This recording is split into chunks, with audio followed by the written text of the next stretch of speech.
asalaamaaleykum ñu ngi leen di nuyu di leen ziar di leen dalal jàmm seen YouTube bu Malamine Couta tey ñu ñëw ak yéen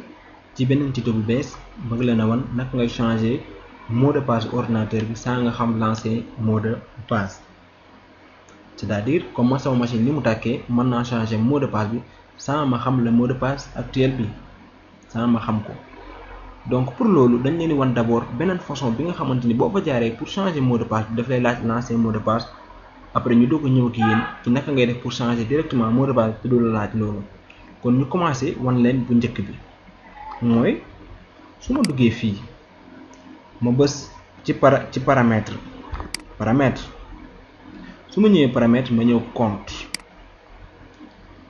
su ma ñëwee compte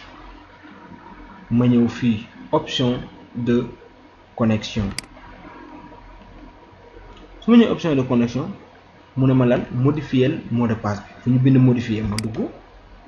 gis nga kon fii daf may laaj le mot de passe actuel kon fii du ma mën a changer mot de passe bi su ma ñëwee fii pour ma changer mot de passe bi il faut que ma xam le mot de passe bi nga xamante ni mu ubbi machine bi d'abord su ma xamul du ma mën a changer mot de passe bi. Alors donc ñun ñu bëgg leen a wan tey naka ngay def nag pour changer ko directement sans nga xam mot de passe bi nga xam ne moom la ma laaj. Donc vidéo bi dañ koy def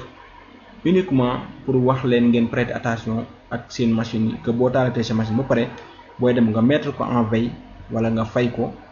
pour une question de sécurité sinon keneen mën na ñëw sa ginnaaw mu changer sa mot de passe nga ñëw fay sa machine bëgg ko taalaat doo mën a connecté wu parce que doo xam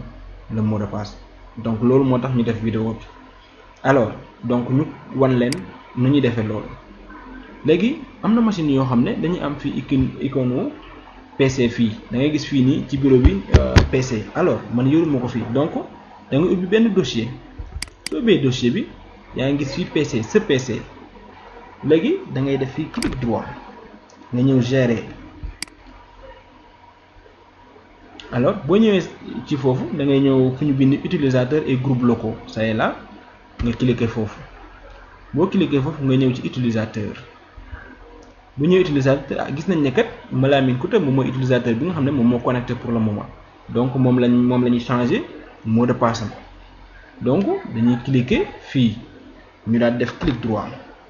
ñu def définir le mot de passe ñu cliquer après ñu def continuer. kon gis nga bu ma jaaree fële pour une question de sécurité fële daf naan ma il faut que ma xam le mot de passe actuel pour ma changer ce mot de passe machine mais su dee kay lii ma leen di wan mën nañoo changer ce mot de passe ordinateur sans ñu xam le mot de passe actuel parce que gis nga directement dafa mën ne ma indil le nouveau mot de passe. voyez kon donc sa machine boo ko taalatee ba pare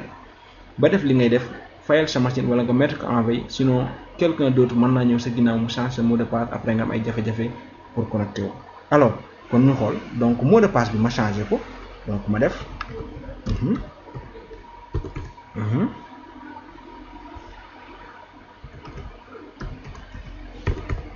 vous voyez gis nga ko le mot de passe a été modifié donc kon mot de passe bi changé naa ko te saa ma xam mot de passe bi nga xam ne moo nekkoon ci machine bi vous voyez donc mot de passe bi changé nañ ko donc bii méthode la comme ni ma leen wan ni aussi bu la neexee mën nga ko jaare par invité de commande moo gën a gaaw nga def nga bës touche window R boo ñëwee nga gis nga def nga bind lus mgr point mgs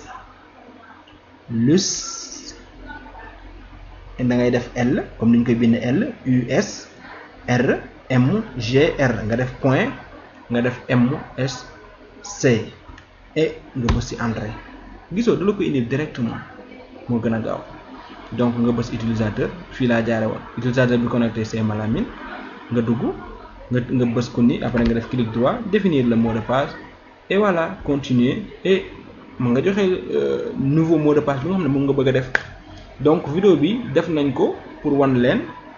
naka ngay def pour wan leen que sa machine danga ci war a prêter attention que heure boo prêter fayal sa machine wala nga mettre ko en veille sinon keneen mën na ñëw changer sa mot de passe nga am ay jafe-jafe pour connecter. kon tey lii lañ leen ñëwoon wanoon leen ko di leen jërëjëfal di leen wax ngeen abonné pour mën a jot suñu yeneen vidéo